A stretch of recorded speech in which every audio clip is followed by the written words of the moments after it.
Hey guys, what's up? This is gonna be a weird one.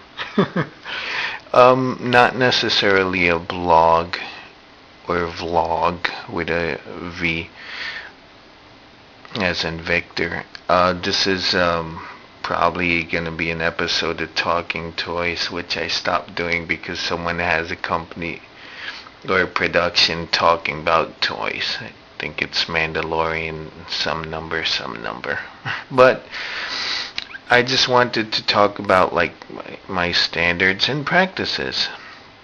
One thing, I collect action figures, mostly toys. But there is one thing that I do. I'm gonna point out some of the things that I require in my purchases.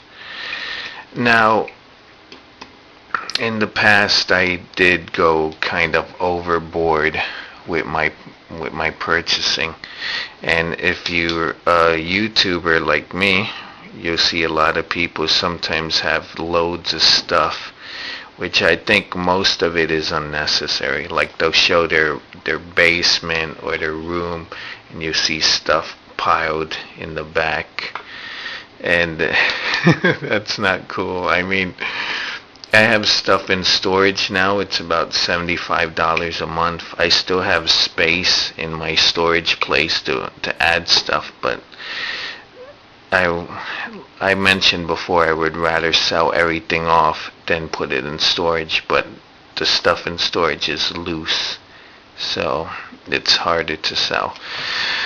Alright, you're wondering what this guy is. This is a Posum from a company called Playmind. As you can see, he has lots of screws and pegs. He had an interchangeable face and some accessories. I got this at a store called Amazing Savings, which is kind of like a discount store. I usually want all the things that I buy to have this kind of articulation. As you can see, he has a ball jointed head, has a joint in the torso. His arms can go up like that and around. And you're seeing there's something familiar.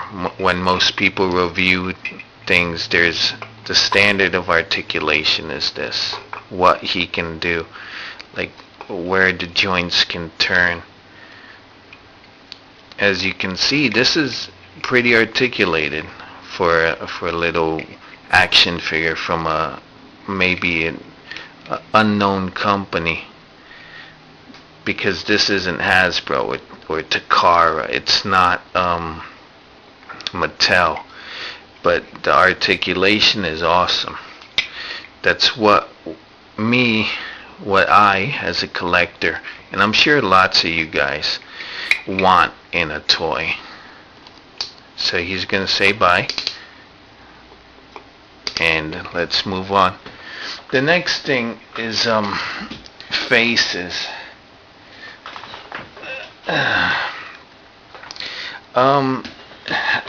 Let me see in my notepad. You see the little baby, nice face. In my notepad, I wrote down that for face, I'm gonna complain about Marvel Universe. Articulation Times did a review of Thor and Enchantress, and he did complain about the faces. And that's one thing. The Toy Biz Marvel Legends, I think, were awesome. They had nice face sculpts, and they also had paint washes. But then when Hasbro took over, things started to change, and I guess I got out of the game. Thank goodness, just in time. I like Marvel, but I haven't read a comic in like 3 years, and I don't care for what's going on now. But I do love the characters and their designs. But man, I had a thought and it just left me. With the Marvel Universe, I can't get into it. It has to have a good face. like the Baroness and Agent Jinx that I reviewed, they looked pretty good for figures that size. Another thing is design, and I'm gonna talk about the lines that I've collected or am collecting. Things like this Leo Breaker. There are Transformers that have cool designs. Most of the time, if I like the vehicle mode, like Skids and Mudflap, they look pretty cool in car mode.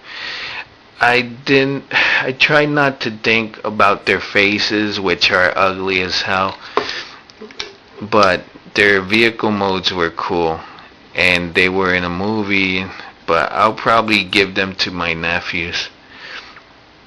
But I did like the Swerve, and I like the Leo Breaker lion face, but I don't like the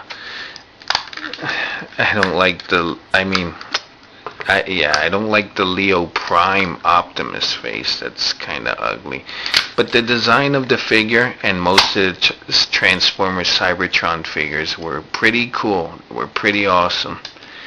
So I like design. I've collected Transformers, G.I. Joe, Marvel Legends, Sigma 6, and Gundam. Even though my love affair with Gundam ended around 2004, it was Gundam 00 that brought me back into the fold. Not Gundam Seed or Destiny. It was 00 because it doesn't involve colonies or new types or space noids or coordinators. It's just set in our time without all that sci-fi stuff except for the innovators, which are, I hope the movie will explain. Another thing about my toy purchases is price.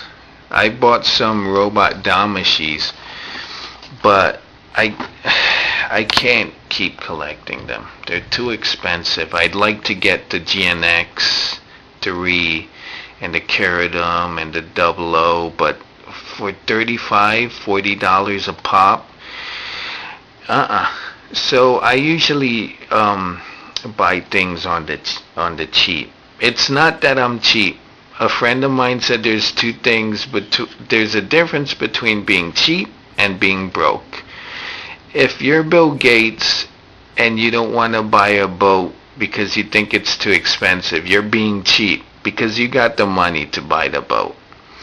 But if you're some guy and you want to take your girlfriend out and you can only spend like maybe $50 dinner and a movie, you could probably take her to like TGI Fridays or if you want to push it, maybe McDonald's. But it's a difference that you don't have the money to take her like to a fancy schmancy restaurant.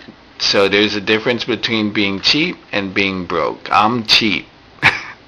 I like to find things that are on sale, like this Virtue. I got this for $20. The Kyrios and the Exia that I bought were $35 a piece. But even though I hate this figure, I'm gonna re-review it. But for $20, I thought it was good. Yeah, I could have bought like maybe another 00 model kit, like the GNX 3 from the A-Loss. But nah, I decided, let me get an action figure. I don't have to build it. Another thing is, I like when toys come with goodies, included stuff. Like the Mobile Suit in Action came with this little paper thingy. And man, I'm already 9 minutes. I'm already into 9 minutes and 31 seconds. I'll make a part 2. Sorry.